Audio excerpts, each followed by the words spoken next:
Yeah, I honestly didn't think I would find myself in the lead, especially for that long. Yeah. I was very surprised by that. I wasn't exactly sure. I feel like just with the rankings and like different times that people need to run, like I wasn't exactly sure. I was trying to pay too much close attention to time, but I thought someone would take it. But yeah, I feel like it's been a bit of a trying season for me, so I'm like, I'm pretty happy, really happy to make the team.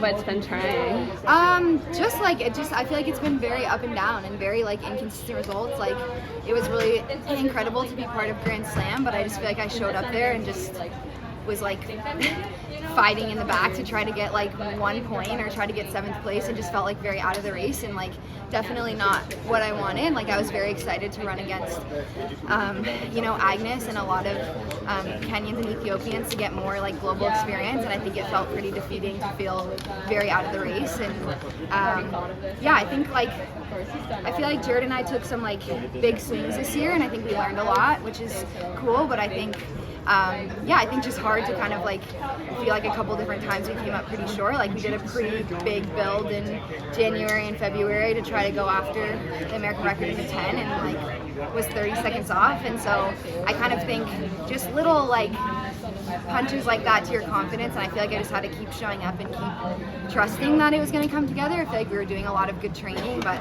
just felt like it wasn't really coming through, which I think can be hard to come into a championship that way of you kind of want that.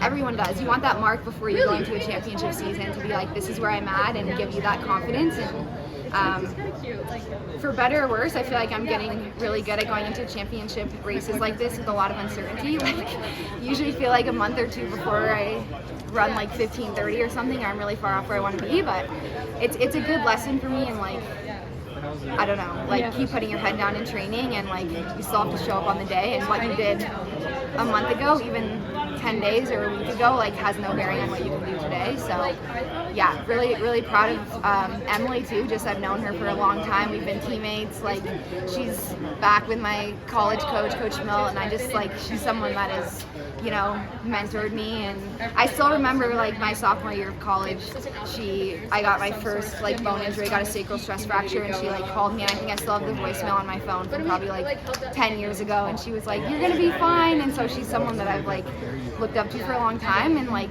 I mean she's been doing this at a professional level for I think 12 or 13 years, so I'm like so happy to see her. And she's been through surgeries and injuries and group changes and coaching changes and sponsor changes, and so I'm really happy to be on the team with her. Will you run the 5 stuff?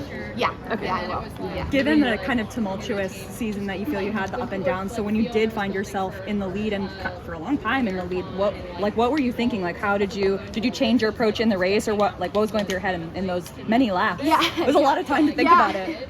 My coach Jared was with like 100 to go, so I feel like he was helping keep me really present. I feel like I was looking at almost every lap, because he was like, let's try to go out in 4th or 5th, and then I was like, wait, this is definitely not like where we said we would find ourselves. But I think I was telling myself a lot too. I think I've done quite a bit of training on my own in the last year, and so that's always helpful to like use those little things of like, I'm used to this, trying to think of it as, just like another day of being out there, and having the energy of the crowd and being in a race gives you that much more. You ran that 15:06 for 5K a couple weeks ago in Portland. Your last 3K was almost solo. Did that give you a little bit of a confidence booster coming in here? Yeah, I'm really glad we did that. We were kind of going back and forth. At first I wanted to do sound, but it was just a little bit of a quick turnaround from when kind of we decided we might want one more race. But I feel like that was a big step of like, okay, we're moving in the right direction. And again, good practice, just when it's like when you found yourself in the lead, it was like, okay, I've done this before in practice, but also like that was a really good race to practice that too.